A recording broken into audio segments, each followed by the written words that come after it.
Maths Bihar board 2025 45 और 60 का मौसो ज्ञात करना है। कैसे होगा?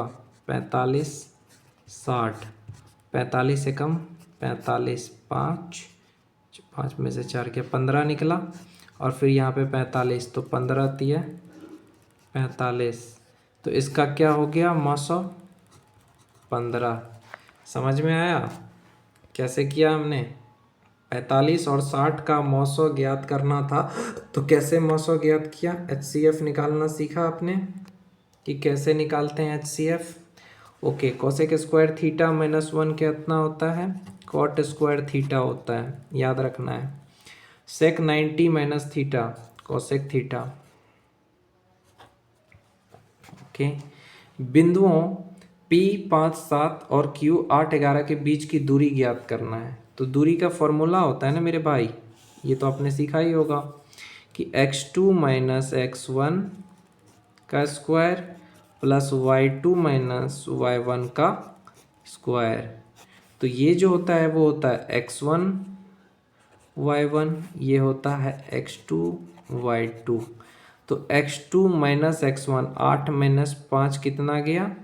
तो 4 का 8, 8 में से 5 गया 3 होगा ना भाई, 3 का स्क्वायर प्लस y2 माइनस 1, 11 में से 7, 11 में से 7 गया तो कितना? 4, 4 का स्क्वायर अंडर रूट होगा ना, तो अंडर रूट यानी 9 प्लस 4 चौके 16 यानी रूट अंडर 25 यानी कि 5।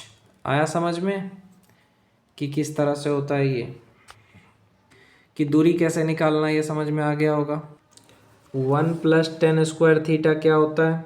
सेक square theta. 1 plus ten square theta बराबर कितना होता है? Sec square theta. ओके, 64 के अभाज्य गुणनखंड में 2 का घातांक कितना है? 64 के अभाज्य गुणनखंड में 2 का घातांक कितना है? तो 64 का अभाज्य गुणनखंड निकाल लो। तो अभाज्य गुणनखंड 2 का 32, 2 से 16, 2 से 8, 2 से 4 और 2 से 2, बस इतना ही 2 आएगा ना। 1 2 3 4 5 6, तो 2 का घातांक कितना है? 6। 2 के घातांक 6 करेंगे तब आएगा 64। करके देख लो, 2 दूनी 4 दूनी 8 दूनी 16 दूनी 32 दूनी 64, तो 2 का घातांक कितना आया? 6 आया। आया समझ में? tan 25 degree, tan 30 degree, tan 35 degree, tan 55 degree, tan 65 degree, इसको सॉल्व करना है मेरे भाई। ये सवाल तो बहुत बहुत बहुत ज़्यादा इम्पोर्टेंट है। कैसे करेंगे वो मैं बताता हूँ तुमको।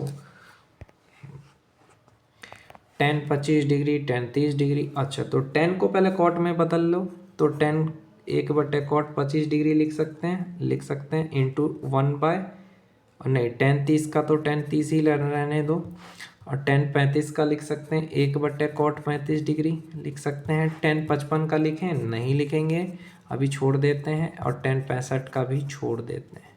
ठीक है, आगे वाला स्टेप बाय स्टेप करेंगे। तो 1, इसको कॉट को क्या लिख सकता हूँ मैं? कॉट 90 डिग्री, 90 माइनस 65 डिग्री लिख सकता हूँ। 25 होता है, 90 में से 65 गया तो 25 हुआ, लिख सकता हूँ। ठीक है, इसको tan 30 डिग्री रहने दो, इसको लिख सकता हूँ मैं कॉट 90 माइनस कितना? 35 आ जाएगा 55, 55। ठीक, tan 55 degree into tan 65 degree लिख दिया। 1/cot इस तरह से है, तो इसको मैं क्या लिखूँगा? तो cot 90 माइनस थीटा क्या होता है? तो tan 1/10 लिख सकता हूँ मैं, tan 65 डिग्री लिख सकता हूँ, tan 30 डिग्री 1/10 55 डिग्री लिख सकता हूँ, फिर tan 55 डिग्री, फिर tan 65 डिग्री। तो ये 55, ये 55, ये 65, ये 65 गया, तो tan 30 डिग्री, और tan 30 डिग्री का मान कितना होता है मेरे भाई? 1/√3। आया समझ में? भूमि के एक बिंदु से जो मीनार के पाद बिंदु से 30 मीटर की दूरी पे है, तो मीनार के शिखर का उन्नयन कोण 30 डिग्री है, तो मीनार की ऊंचाई ज्ञात करिए। तो ठीक है, ज्ञात करते हैं भैया। ये रहा मीनार, मीनार रहा और ये रहा ये। तो भूमि के एक बिंदु से जो मीनार के पाद बिंदु से 30 मीटर की दूरी पे स्थित है, ये एक मीनार है। ठीक है, ये एक मीनार है। ये इसकी दूरी कितनी है, यहाँ से 30 मीटर की दूरी पे स्थित है। ठीक है भैया, और कोण कितना बना रहा है, 30 डिग्री का। ठीक है, तो ये त्रिभुज ABC जो है, इसमें आपको क्या दिया हुआ है, परपेंडिकुलर और बेस दिया हुआ है।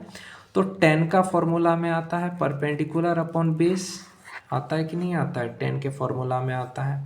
तो क्या हो जाएगा परपेंडिकुलर अपॉन बेस, तो AB अपॉन BC बराबर tan 30 डिग्री।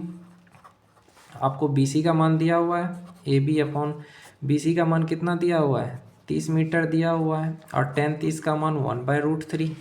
यहाँ तक समझ में आया? ओके, तब AB का मान कितना हो जाएगा, 30/√3।